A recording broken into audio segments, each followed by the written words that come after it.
안녕하십니까. 다물 이병도입니다. 오늘 하루도 여러분들의 공부하는 투자자로서 저와 함께 해주셔서 대단히 감사합니다. 2월 2일 오전 11시 47분을 기준으로 오늘의 시황과 함께 오늘의 핵심 이슈를 다뤄보겠습니다. 연준은 금리를 인상했고 조금 더 비둘기파적인 목소리를 냈습니다. 페이스북의 모회사인 메타는 2023년을 효율의 해로 선언했습니다. 석유 거대 기업인 쉘은 사상 최대의 연간 이익을 보고했습니다. 첫 번째 핵심 이슈는 약간의 흔들림 방입니다. Some wiggle room. 연준은 수요일 예상대로 기준금리를 0.25포인트 인상했지만 투자자들은 제롬 파월 의장의 다소 비둘기파적인 발언에 뛰어들었습니다. 파월 의장은 연준이 인플레이션에 대한 승리를 주장하는 것은 시기상조라고 말했지만 디스인플레이션 과정이 시작됐다고 말했습니다. 그는 또한 결국 경제가 연착륙할 수 있다고 말했습니다. 나의 기본 사례는 올해 플러스 성장이 있을 것이라는 것입니다. 세 가지 주요 지수는 수요일 모두 상승 마감했습니다. 이제 오늘의 시장은 메타에 관심을 돌릴 시간입니다. 수요일 보고 및 목요일 주요 수익 발표는 아마존, 애플, 스타벅스, 기타 주요한 회사들이 오늘 장이 끝난 다음에 발표할 것입니다. 오늘의 두 번째 핵심 이슈는 월스트리트 귀에 메타의 음악, Meta's Music to Wall Street Ears. 예상보다 나은 수익으로 메타 주식이 급등하고 있습니다. 우리는 빠르게 움직여 사물을 부수는 것을 훨씬 뛰어넘었습니다. 마크 주크버그의 메타에서 효율성의 해에 관한 모든 것입니다. 대략 2022년을 보낸 후 페이스북의 모회사는 수요일 종소리가 끝난 후 수익을 보고하면서 듣고 싶은 말을 정확히 월스트리트에 말했습니다. 주커버그는 회사가 더 강력하게 그리고 민첩한 조직이 되는 데 집중하고 있습니다라고 말했습니다. 메타는 또한 2023년이 예상 총 비용을 삭감하는 동시에 성과가 없거나 궁극적으로 중요하지 않은 프로젝트를 줄이겠다고 약속했습니다. 주식은 시간의 거래에서 약 20% 더 올랐습니다. 그럼에도 불구하고 의심의 여지가 남아있는 몇 가지 이유는 특히 지금까지 압도적인 메타버스 사업에 대한 회사의 지속적인 헌신이 있습니다. 메타의 리얼리티 랩스는 작년에 137억 달러의 손실을 입었으며 현재로서는 삭감할 계획이 없습니다라고 잘라 말합니다. 오늘의 세 번째 이슈는 쉘의 폭발적인 Shell's blowout year. 석유재벌 쉘은 목요일 2022년 399억 달러로 사상 최대의 연간 수익을 보고했습니다. 이는 2021년 수익이 2배 이상이며 2008년 284억 달러의 이전 기록을 훨씬 뛰어넘는 것입니다. 우크라이나 전쟁, 그 결과에 따라서 이렇게 높아졌습니다. 쉘의 경쟁사인 엑슨모빌 역시 비슷한 대규모 수익 보고서를 따르고 있습니다. 또한 쉐보론, 빅오일인 그 쉐보론도 총 연간 수익 기록을 깰 것으로 예상됩니다. 이러한 석유 재벌들이 수익 보고가 기후운동가 등과 잘 어울리지는 않습니다. 2022년 우리가 본 것은 석유 메이저들이 고유가와 에너지 위기를 이용하여 투자자들에게 에너지 위기가 기후 위기를 압도할 것이라고 확산시켰고 그것이 차질을 빚었다는 것입니다. 네덜란드의 활동가의 설립자 마크 벤 발 주죽으로 팔로우 디스는 이전에 CNBC에 말했습니다. 오일 컴퍼니들의 큰 수익은 기후변화 운동가들에게는 또 사실상 적이 되고 있습니다. 오늘의 네 번째 핵심 이슈, 아다니의 악화, Getting worse for 아다니. 미국에 기반을 둔 한 소규모 쇼셀러는 에너지 생성, 항만, 식품 가공 등을 포함하는 거대한 대기업인 인도의 아다니 그룹에 큰 문제를 일으켰습니다. 문제의 공매도 회사인 쇼세일 회사인 힌덴버그 리서치는 지난주 아다니가 지난 수십 년 동안 뻔뻔한 주식 조작 및 회계 사기 계획을 저질렀다고 비난하는 보고서를 발표한 이후로 회사는 $1,000억 가치를 잃었습니다.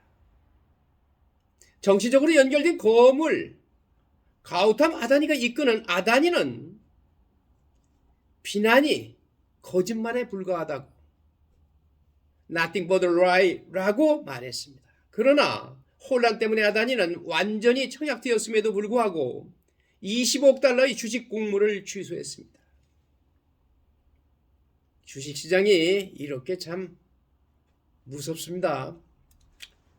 다섯 번째 핵심 이슈, 바이든과 맥카시가 대화를 시작합니다. 바이든 and the McCarthy started talking.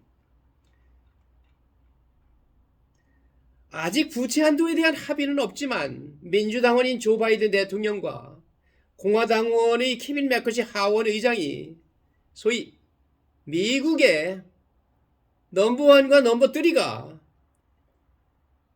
이 수요일 공을 굴렸습니다. 양측은 경제에 재앙이 될 수 있는 미국의 첫 재무 불이행을 방지하기 위해 회담에 대해 신중한 낙관론을 표명했습니다. 우리는 관점이 다릅니다. 그러나 우리 둘 다 우리가 가고 싶은 곳에 대한 비전을 제시했습니다. 그리고 저는 두 가지를 모두 배치한 후에 우리가 공통점을 찾을 수 있는 곳을 볼 수 있다고 믿습니다. 라고 맥카시는 기자들에게 말했습니다. 한편 재무부는 적어도 6월 초까지 디폴트를 피하기 위한 조치를 취했습니다. 국가가 디폴트할 수 있다는 이야기를 서슴없이 합니다. 그러나 디폴트까지야 가겠습니까? 이러한 다섯 가지의 오늘의 핵심 이슈를 바탕으로 그거를 바닥으로 깔고 그거를 전제로 오전 11시 47분 뉴욕 증권시장의 시황을 여러분과 함께 점검해 보겠습니다. S&P 500은 목요일 메타가 기술 컴백을 이끌면서 기술주 컴백을 이끌면서 5개월 만에 최고 수준으로 상승했습니다. 연준의 25 베이스 포인트 금리 인상이 투자들에게 의미하는 것은 무엇일까요? S&P 500은 목요일 예상보다 나은 메타 결과가 기술주에 대한 심리를 더욱 개선하면서 5개월 만에 최고 수준으로 상승했습니다. 더 넓은 시장 지수는 1.4%나 8월 이후 최고 수준을 기록했습니다. 한편 기술주 중심의 나스닥 종합지수는 9월 이후 최고 수준으로 약 3% 상승했습니다. 수익 보고는 애플, 아마존 및 알파벳의 오늘 폐장 이후 벨 이후 빅테크 결과의 트리오보다 앞서 나옵니다. 한편 다우 산업평균지수는 102포인트 약 0.3% 하락하며 저조한 실적을 보였습니다. 주요 지수는 머크에 의해 끌려갔습니다. 제약회사가 매출과 이익에 대한 추정치를 상회했음에도 불구하고 최근 실적에서 약한 전망을 발표한 후 주가가 상승했습니다. 메타는 2013년 이후 최고의 날에 25% 이상 급등하여 4분기 수익이 크게 증가했으며 $400억 자사주 매입을 발표했습니다. 그것은 투자자들이 메타버스를 감독하는 사업부의 과거 손실을 보도록 도왔습니다. 다른 메가캡 기술주는 이러한 결과에 힘입어 상승했습니다. 구글 모여서 알파벳의 주식은 6% 이상 증가한 반면 아마존은 6% 이상 뛰었습니다. 애플 주가도 3% 이상 올랐습니다. 2023년 기술주는 투자자들이 공격적인 금리 인상 캠페인에서 연준이 중단으로 이어질 수 있다고 예상하는 인플레이션 냉각 신호에 힘입어 2023년에 아웃퍼폼했습니다. S&P 500 정부 기술 부문은 작년에 28% 이상 하락한 후